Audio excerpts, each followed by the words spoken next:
Thank you all for being so patient. I know it's an awfully toasty day today.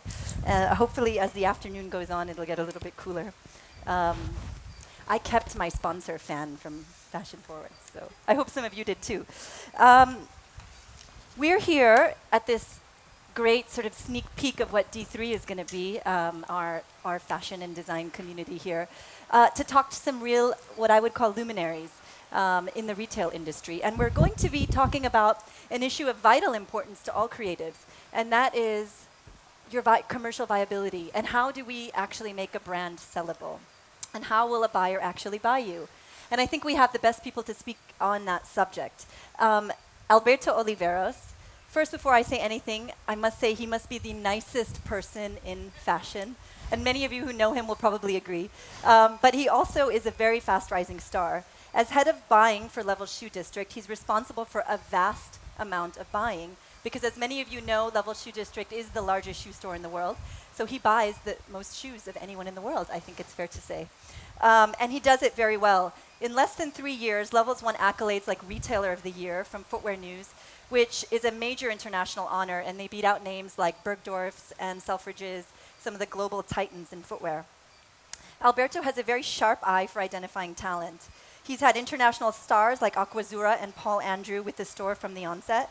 And Level has also been supportive of regionally based designers, which he'll share with us more about, but Anis Yunus is one of them here with us today.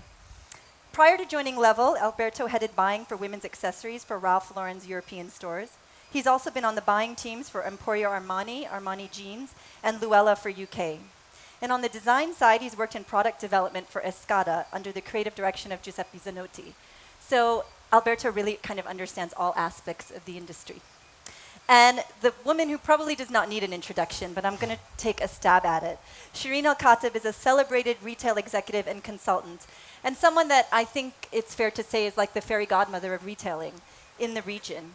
She's widely credited with transforming the luxury retail landscape here. She's currently the co-founder and CEO of Marque General Trading, which manages direct investments in emerging luxury brands, as well as retail and wholesale operations in fashion, jewelry, and home. Prior to taking the helm of Marque, many of you will know Shireen from Altair Insignia, where she spent 19 years. She began as a store manager for Bulgari and left as the company's CEO. She introduced and managed brands like Gucci, Armani, Bottega Veneta, Fendi Casa, Jimmy Choo, Ralph Lauren, Sergio Rossi, Saint Laurent, and that's just to name a few. But I think some of her most visionary work has been in bringing department stores to the region. The largest Harvey Nichols outside of the UK, and secondly, Bloomingdale's for its first ever international expansion here. Her work has served to modernize retailing across the region, garnering her many honors, including Time magazine naming her one of the key women revolutionizing luxury globally. And in the spirit of revolutionizing, she's going to share with us today her latest project, which I think will be a real game changer for many of us here that work in the emerging design fields. So there's a lot to talk about, and I'm going to jump right into it. You both have supported international brands, as we know, and Shireen, you're a pioneer in bringing international brands here. But can we actually go back and share some of your experiences with regional brands here, and what regional brands you've brought to the region, and how they've performed here? And maybe I'll start with you, Alberto, since you've done it most recently. Yeah, okay. In Levels of District, it's like we have like many local designers that we always try to also like to promote. But it's like one big example for us, for example, is Private Collection. Because Private Collection, actually, they have like a shopping shop, and it's just next to Berluti. I know that it's like when Rania met them, it's like she was really impressed because they have a retail concept. And their concept was the sandals for yes, Felipe. it's local sandals, but they have it like the manufacturer is in Italy. The quality is exceptional, and also they have like they really innovate with materials. The concept of the retail concept that they have is superb, and that was what it makes like Rania and the Saluk Group like to really give the opportunity to have like a shopping shop just even next to Berluti. A shop's a big risk. Exactly, for but actually it's one of the best performing stores by the square meter. So it's one of your best performing. It's doing phenomenal. Alongside, I mean, just can you give us some examples of the brands that it stands alongside? Like for example, Anas, we have Anas here. So he is the demand behind Anessa Yunis is like we have it from the first season in the multi-brand, in the designer area, and every season we are having great sales. So the good thing with Anas, sorry, is that he always like listen the retailer, Yeah. and he always try to adapt also like to the customers, and he gives you like exclusive styles that you know that they will work. So it's really like open, and I think it's one of the things also that makes like his success. Yeah. For those of you that may not know Anis's work, a lot of it is inspired by Arabic calligraphy on shoe designs, and it's quite beautiful. Yeah, everything like laser cuts is like it's beautiful Laser cut made. leathers. Yeah. Shireen, how has it been in your experience? I mean, I know you left almost 4 years ago from Yes. Bloomingdale's and Yes. from the Altair Insignia Group. But in that time, or even after that time, how did regional designers perform in the department stores? And are there any examples Yeah. that you can point to? At the time, we introduced several regional designers, and some of them performed very well because they were more entrepreneurial than a 1 or 2 seasons hit and run, basically. They worked very closely with our buyers. They listened to the feedback.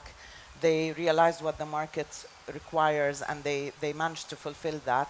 And some were not successful because they had a great product and it was only good for 1 season. They skipped a season with production and then wanted to come back again, and they had many issues where it made it difficult for the buyers to have a continuous business with them. How many brands have actually lasted, or are there any that you know that are in the big international I department know a stores? few that have lasted, but I wouldn't want to name any.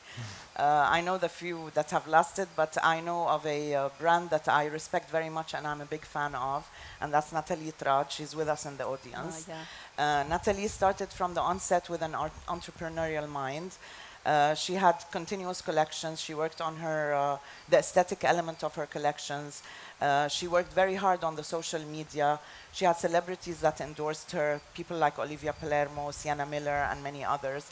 And she is truly the example I'd like to use for an emerging designer who's really worked it out on all aspects. The design, the creative, marketing, the commercial part, the aspect of the business, etc. That is extremely important, that because at the end it's like when you are presenting your brand, it's like it has to have a concept also. So Yes. you need to have like support, like to think in the business side, not just the design side, because it's like you need to think about deliveries, prices, markups, and but also like it's also about the marketing. It's like marketing is extremely important, and social media also now. Like for example, even last week we had in the store a shoe designer, Francesco Russo, and he was saying that 1 week before, Victoria Beckham wore one of his shoes, and she posted, and it got immediately sold out. So it's like you can see, even for us, it's like in level, every time that we put something in our Instagram, you see a result already on sales. Yeah, the celebrity aspect is important. I interviewed Elie Saab many years ago, and his moment was, of course, when Halle Berry wore his dress. Yeah. But Yes. it costs a lot for designers to get celebrity placement, and that's a challenge because, you know, as we know, emerging designers are always operating on a shoestring budget. And if you were to give an emerging designer some advice as to if you have a very small budget, is that sort of agency product placement an important part of it? Does it get them the attention of the buyers if a celebrity has worn it? It gets both the attention of the buyer and the consumer. In Nathalie Trad's case, not all the celebrities who carried her clutches were paid to carry the clutches. Yeah. They were fans of her collection. And that is an element of success she should be proud of.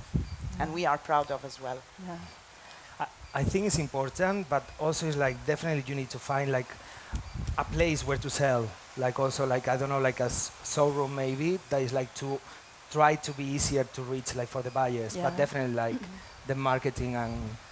Have you had any experience with regional designers that have backfired? I mean, I don't want to sound negative, but we can often learn from experiences that don't go so well. And if you did, where you carried a designer and then they didn't last, I mean, Shireen, you pointed to that. Can you tell us specifically what are some of the reasons why you may buy or take a designer one season and not the next? Okay, I think the main thing is like, because when you place a order, so when you place a buy, you already, it's like basically it's like you are expecting sales from that. So it happens few times that thank God it was just like few then at the end it's like the designer was not able to deliver the product. So then it's like we are in a trouble because it's like I expect to have sales from that, and then I have to come back to my management. Yeah. But also other problems that we had, like it was mainly problems with production to follow up the seasons. So the problem is like, as I think both of us said, is like you can have a great season, but if you don't manage to follow up, to bring also novelty, or even like to produce the season after, then it's going to be a big problem also from the buyers, like Yeah. to get the Absolutely. product. I think maybe I want to take a step back, and if we can share with the audience what your side of the business is like, because we often understand all of the struggles of the creatives, and there might be a misconception that, well, retailers have deep pockets and can just buy whatever they like. But as you said, it can be challenging for you if you've placed orders and they're not met. Can you explain to us a little bit about what the process is in terms of the buy and budgets and how that works? Yeah, well, mainly everything starts with sales. So we have a sales plan, we have a sales forecast, and then after that is like with a formula, it's like we calculate the OTV. So the OTV is the open to buy. So it's our budget for the season. Then we split it also by brand. How do we do it? Everything is based on sales. So sales by brands, we have analysis like on sales, like in terms of sizes, color, material, and then obviously before we are going to the buy, we have like an idea, but obviously then you start seeing collections and you start playing a little bit like it depends how the collection are. But the most important for us also is like delivery times. Like now at the moment, it's like the business is changing so much.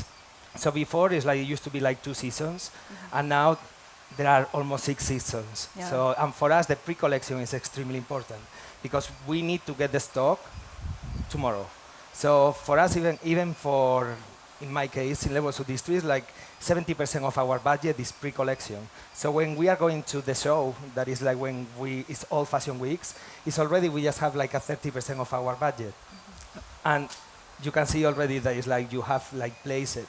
But for us, it's like, because the main collection gets delivered, that is the fashion gets delivered like in end of February or March, so you have a shorter period to sell it, so then you will get a lower sell-through. And at the end, the most important thing for the retailer point of view is also the sell-through. The sell-through, how many you've sold and if they've sold very quickly. Shireen, you were sort of, everyone reported into you. You were the CEO of a very large company with many brands in your portfolio. And for buyers and those leading buying teams, they're reporting into people like you who ultimately will say there's a bottom line and you have to meet it. How willing were you in your days with Altair to bend that a little bit for regional designers? Could you? Could Yes. you afford to? Yes, we could, because there was a part of the budget that we could allocate to emerging talent. I personally was in favor of carrying new designers and introducing new talent to the consumers. My buyers, however, were a bit iffy about it.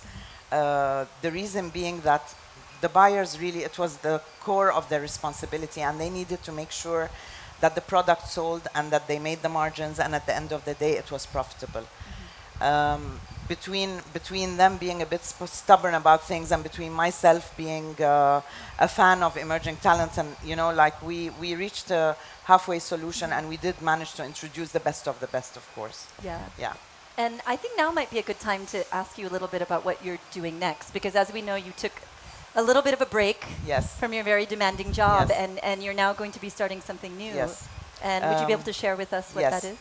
We actually started this new company that does retail, wholesale, consultancy, and direct investments just under a year ago. And I'll talk about the retail front. On wholesale, of course, we have signed a few deals with renowned jewelers and beauty products to wholesale in the region. On the retail front, we are going to be opening, I think, the first ever concept store in the Middle East to promote talent from the Middle East. And it's not only emerging talent, it's established designers and new designers. And the name of the concept store has been selected and agreed upon. And the name is going to be Macramé.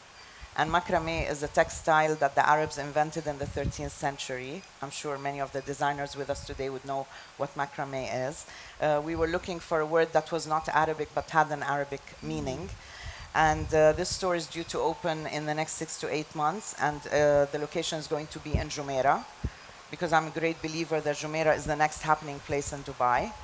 Like if someone wants to move outside the malls and create destinations and landmarks, Jumeirah is the place, bearing in mind the canal project and Al Wasl Box Park and the Four Seasons opening, which changed entirely the landscape of Jumeirah. So you have a lovely strip up and coming between the Four Seasons and Burj Al Arab. So we're essentially going to have what sounds like a pretty amazing, almost department store concept. I mean, you're calling it a concept it's a concept store. I wouldn't which say will department include store. apparel, ready-to-wear, Jewelry and home products. and home products. Yes, and F&B. So of designers, speak to Shireen and her buying team, who I think are here with us today. And 6 to 8 months, so that's a lot to do in the next 6 to 8 months. Why is it that this hasn't happened yet? Is there a change in consumer mindset now that they're ready for it? Definitely. There's a new consumer emerging, and this consumer is very fashion savvy, is on social media the whole day. They are well-traveled. They know what's going on in the world. And it's an age group that is not similar to my age group and above, who are all stuck in the past, unfortunately, with all the iconic brands. This new consumer is looking for newness, looking for something that's different, looking for something that's full of talent and that can offer something new to the market and the consumer. Yeah, I totally agree with that, because like that's it's been like, for example, the successful of our multi-brand area. That is like the customers that are coming is like they are totally global, but what they want to find is something that is unique, that is completely different. They don't necessarily go like just to find like the big maison. So that I think is like is extremely important. Even when we started, remember like when I started doing my first buys for Level, I used to go like to the appointments to the brands, and I was buying suede, and all the brands were telling me like, you are crazy, you don't know the region. It's like, because everyone knew that it's like in the region was not selling, but then at the end it's like we are selling extremely well. Yes. So because of the global consumer who travels. Totally. Yeah, I bought suede from you guys. So I'm curious to know. So we've got two great buyers who are always looking for local brands. Shireen especially will only be stocking Middle East-based designers, and you have had quite a few Middle East-based designers. But one question, which I don't know if some of you read an article that was in the Gazette yesterday by Ruth Bradley, which I thought was very interesting, which was addressing this question as well. And it was designers, wherefore art thou? I mean, buyers, wherefore art thou? At the design and fashion weeks here. And one of the designers was quoted saying, if just one department store would give me a shop in shop, it would be a complete change for me. Why won't they? And can that change? I mean, you guys have with Private Collection. But obviously they had a lot of things in place in order for you to take that risk for them. Yeah, mainly was like, as I said before, because they have a retail concept already. So it's easier like to offer that. Obviously it's like for a shop in shop, it's like, it's gonna be easier like the big maisons to get a space.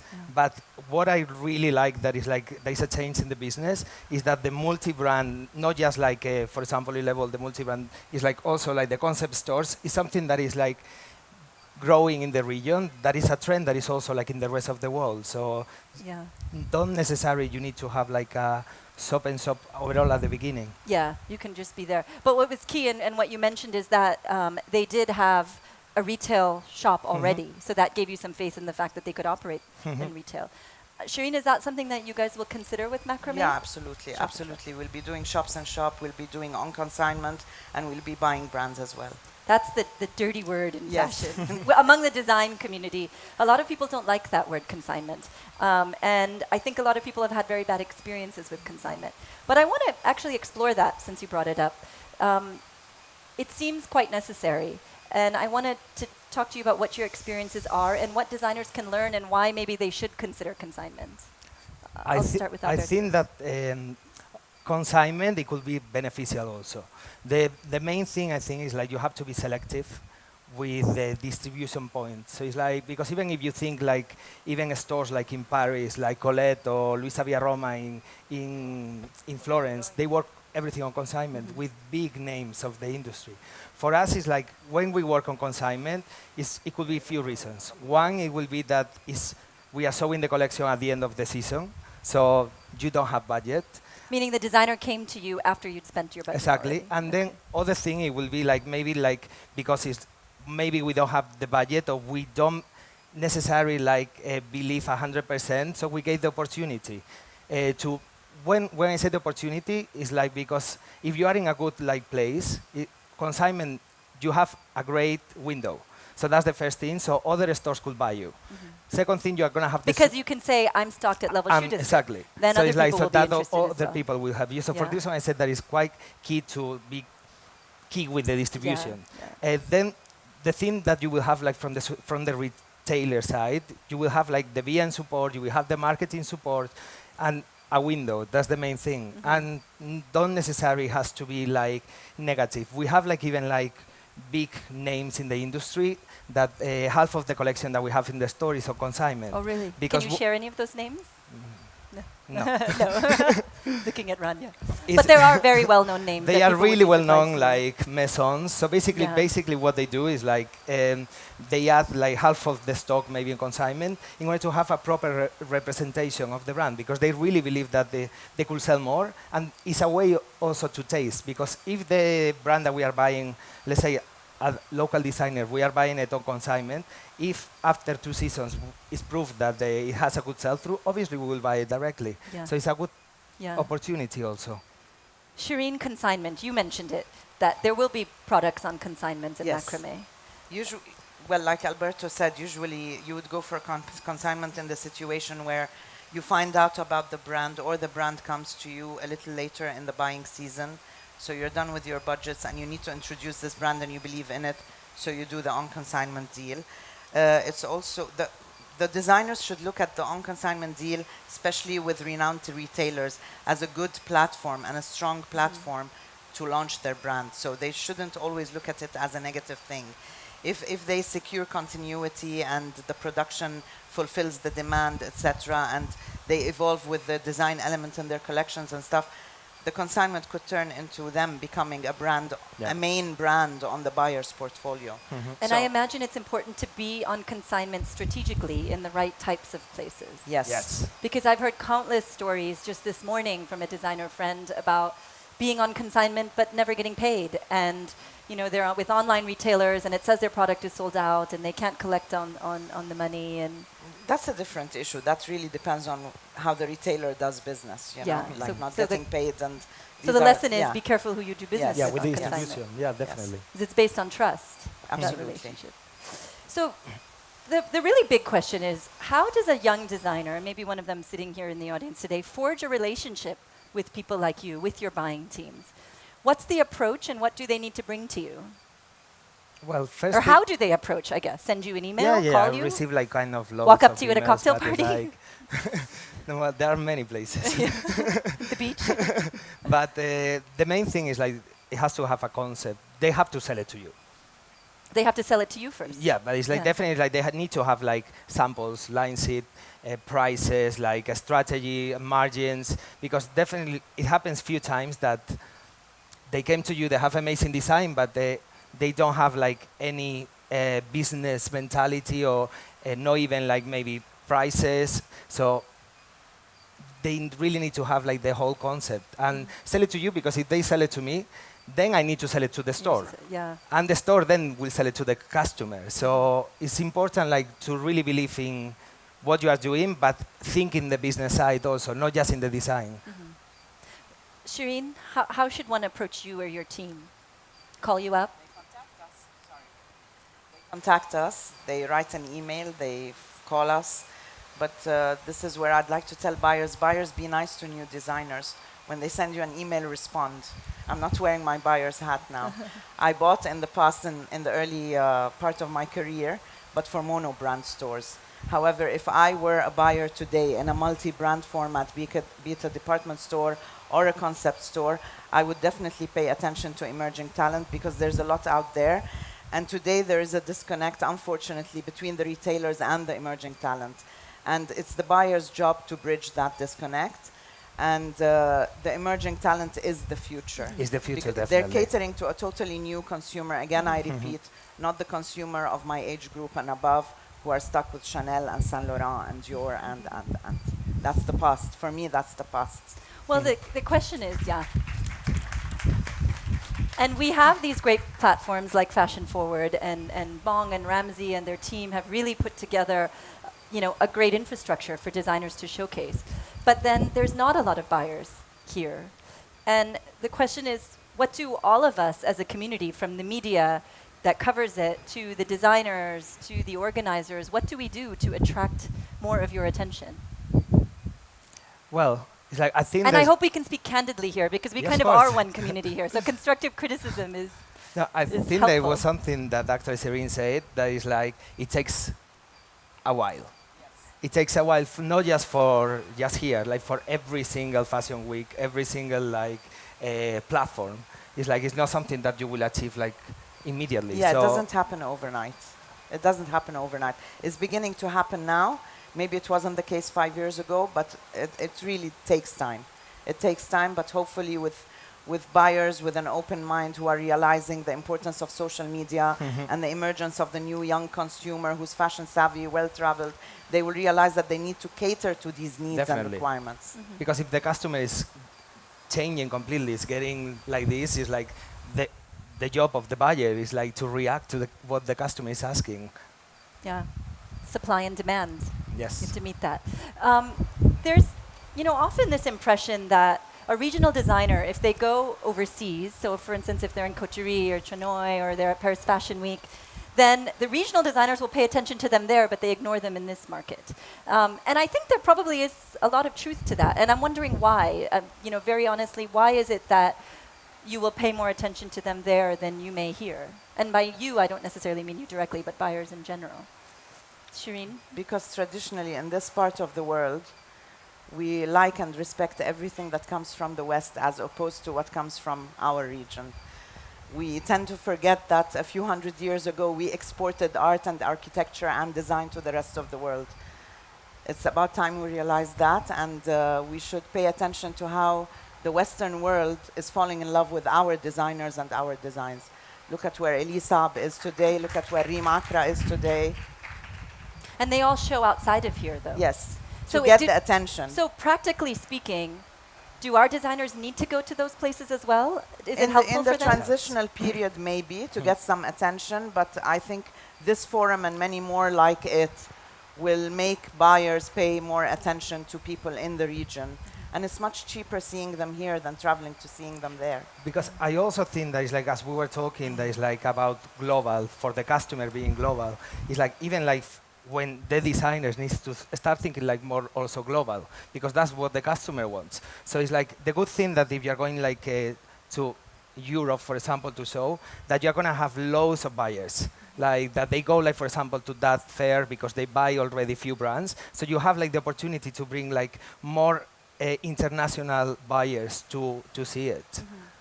So the benefit is just broader exposure. Yes, but it's also exactly double exposure, but it's also like to think not so much as regional and to think global. Even like with level at the end is a regional concept, local concept, but I think that when we are with the team, we always try to think like more like global.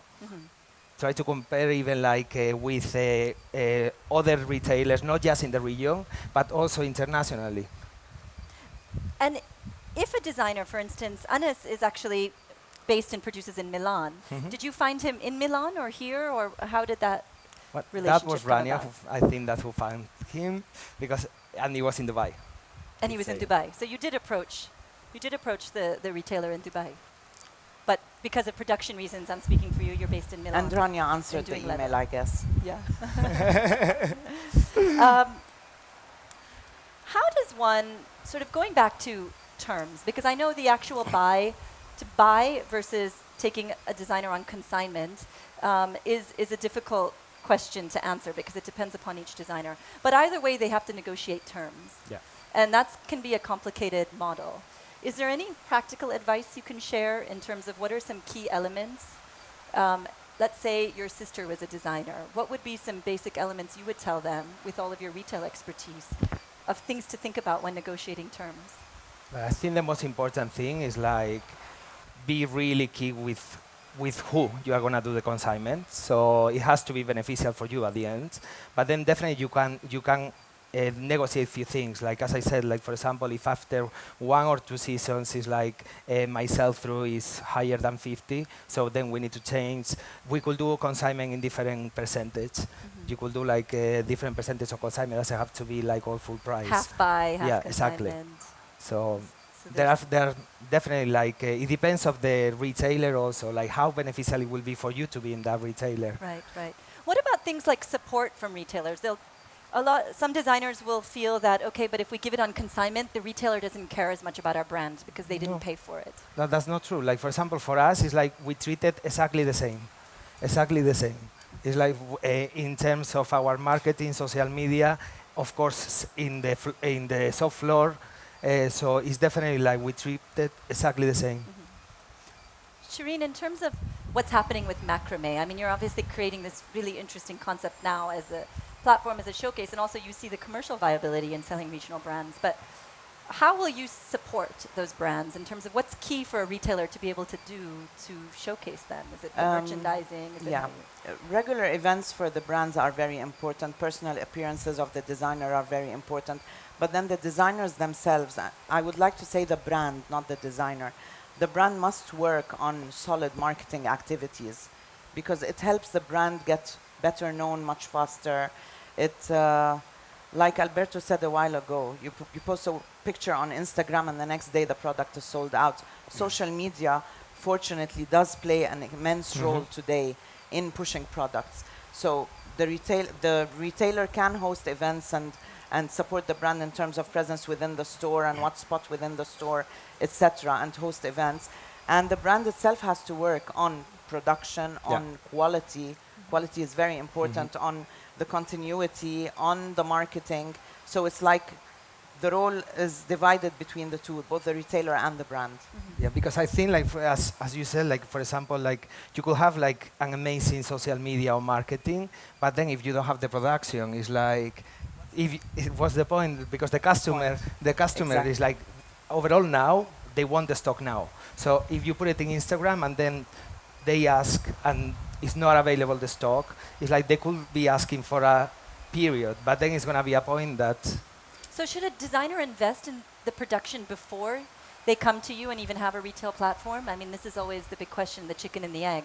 How much should they have before coming to you? Can they come to you with just sketches? No, they don't need to produce beforehand.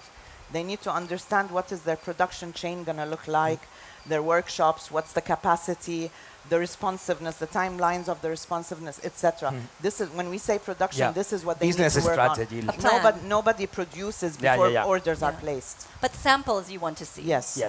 Obviously. Yeah. But Obviously. I would say like more like a business strategy. Yes. You know, it's like that to support, and that you could show also to the buyers that you're going to be able to produce it to a margin that is acceptable and at the time that is also acceptable. Like smart emerging designers globally, not from the region, worldwide, they don't open doors or go to retailers if their production cannot fulfill the demand. So they work it out very smartly. This is how much I can produce and these are how many doors I can be in until they are ready with a higher production capacity. That ensures longevity.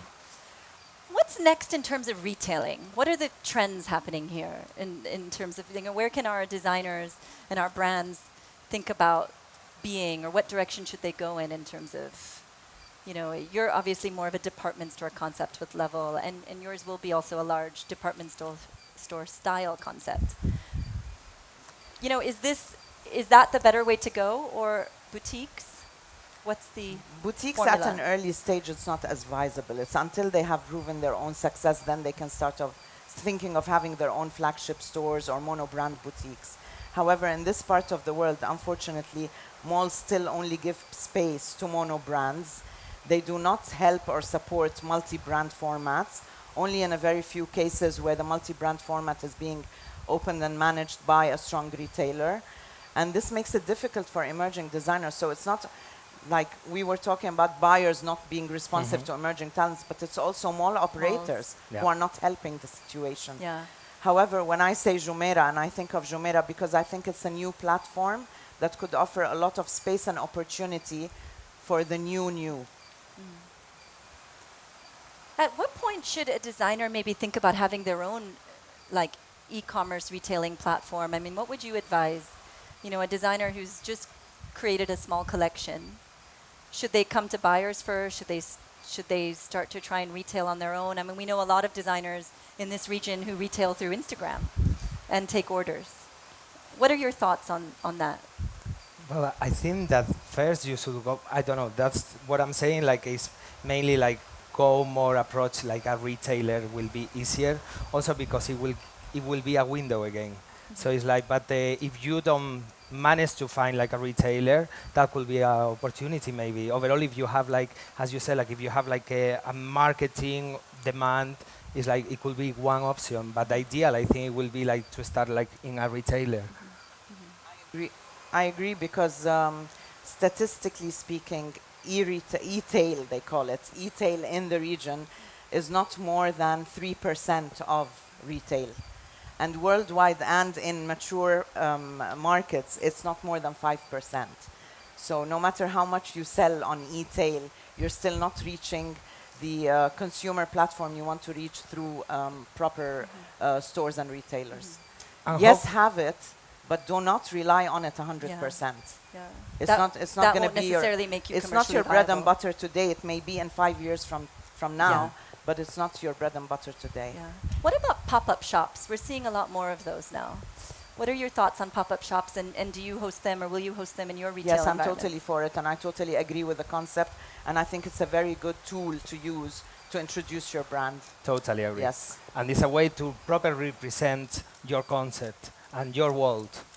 So is that one way for a designer to potentially approach you and say, look, I have this, maybe instead of taking it on consignment, we do a limited time pop-up shop? Is that something you consider very often? It could be, because it's like when we do pop-ups, the thing is like when we do pop-ups, you have to also kind of offer something that is, let's say, maybe a limited edition you could show, or you could show like maybe exclusive styles, something like, or just the concept in order to attract even more the customer. Yeah.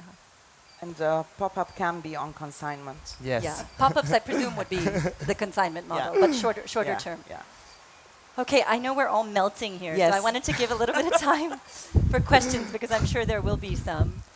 Although I think we're all going to be here for a little bit after as well, mingling until the next talk. But are there any questions? Yeah, please. Ladies first, I guess, then we'll come to you. I have a question about the concept store focusing on regional designers. And I'm very interested in the process of collaboration with designers who are working on a kind of initial level. To what extent do you feel like the retail side can encourage collaborations within designers, between designers?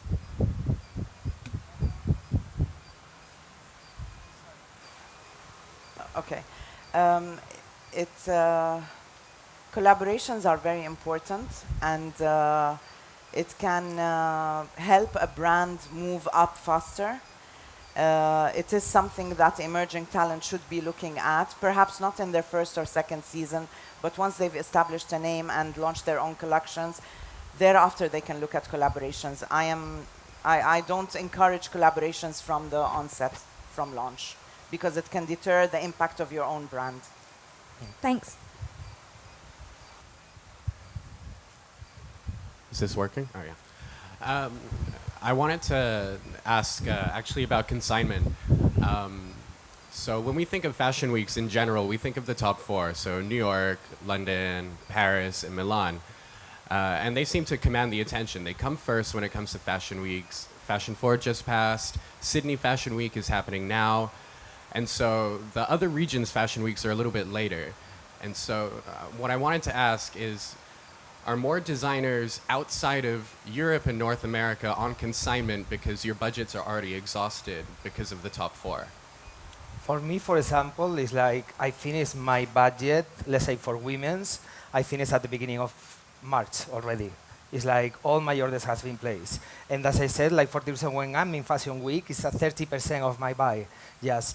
But for example, it's like, as we said before, I think like Sydney, like Australia Fashion Week is a good example that I think is growing and growing. And there's something that is like with the platform or D3 and Fashion Forward is something that I cannot see the region why is like will not like be also growing.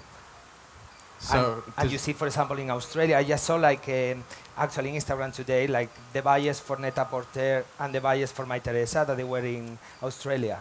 okay.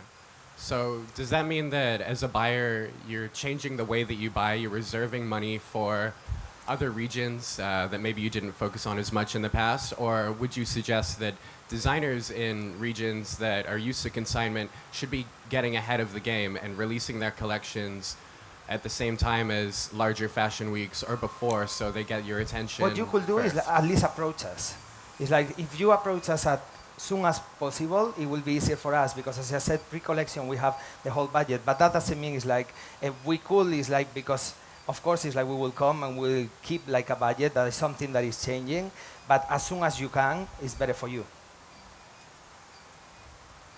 Yes, regarding the consignment, one of the problems that the young designers used to face is that the stores that would accept an on consignment here would say, okay, we'll take 4 pieces exclusive.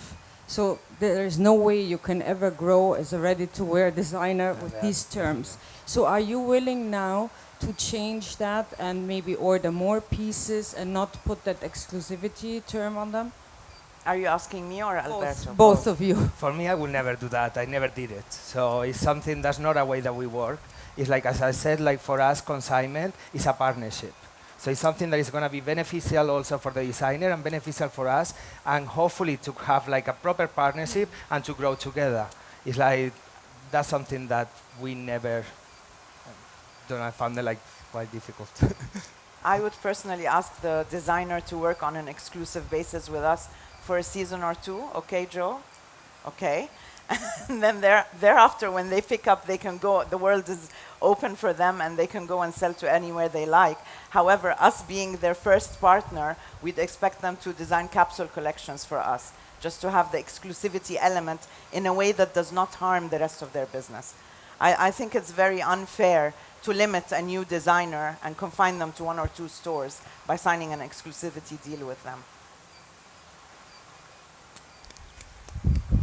In the back. Hi, this is for Shireen. I wanted you to talk us through your sourcing process for your concept store. We haven't started. We're going to start very soon. We just finalized the name and the concept and the idea and the location all last week, believe it or not, just in time for this panel. Okay. And we are going to begin the sourcing, of course, in the Middle East, and we're going to look at regional designers who also show in international showrooms and in the global fashion weeks. Your team is here, Shireen, so if yes. people want to meet them. Joe Corrigan, our merchandising director. Joe, can you wave to everybody so then you can get inundated Joe with is the requests. person, it's not me. Joe is the person you need to be talking to. And Amina Kandil is our Chief Commercial Officer. Do we have any more questions? I think, thank you all so much for sitting I through have this a question, sorry. Oh, we do have one more, sorry. Just one question. You were mentioning earlier that we should contact you as soon as possible whenever we're ready before the fashion weeks and everything. My question is, how can we contact you? I was doing a little bit of research about how to contact designers, but in a more global way. And in Europe and America, for example, you can just go to the store and the buyers are going to be there and you can meet them and maybe ask their feedback. But here in this part of the world, it's really different. And sometimes by just sending an email, it's difficult to get a reply. So how would you suggest we can contact buyers in this region to get a response, just at least a yes, you're doing good work, or no, where, maybe next season. Well, I have for that, for example, it's like I have examples. We have like many designers that are coming to the store. Like for example, Tamasi. It's like they came to the store. I met with them like in Paul having a coffee without they didn't even have the collection, not even the design. And then a few months later, I met with them and we bought the collection. So we always will receive like from the store like business cards. We receive like information, and that's a way. I think that that's a way that definitely you could try to reach the retailer going to the store. I think persistence is probably important, if I may, because buyers and retailers are also very busy. So like in any sales activity, a bit of persistence is probably helpful in getting the attention. But I mean, as I said from the beginning, Alberto is one of the nicest guys in the industry. Absolutely. So he does actually, and as is Shireen, but Shireen's a very busy woman. No, but I am there for I'm not But my busy. new she's very, design. Alberto's very busy as well. But Shireen outsources that function Yeah. more to Joe. But well, because I've been a buyer and I've done a buying for 12 years, I'd like to give an advice to the young buyers perhaps in this crowd. Please do not act as divas. Yes. Please. There is so much talent out there, and there is an amazing product out there that you need to carry in your stores. Yes. And trust me, your business will even become better. That's the future. For macrame, we're going to have the business cards of our buyers in the store. Any designer can pick them up and directly contact the buyer.